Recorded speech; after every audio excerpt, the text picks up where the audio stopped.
In this video, I'm going to show you how to share your QR code on Instagram, okay?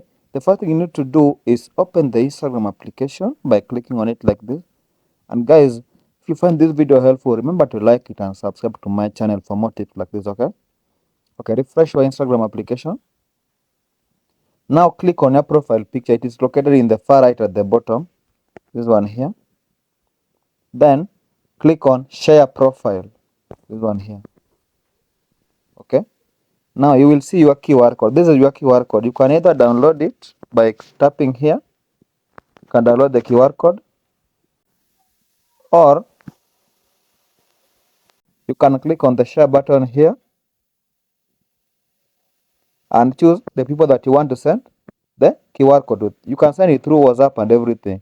Then you can also copy the link and share it to anybody that you want to share the QR code with. Thank you guys. Let's meet in the next video.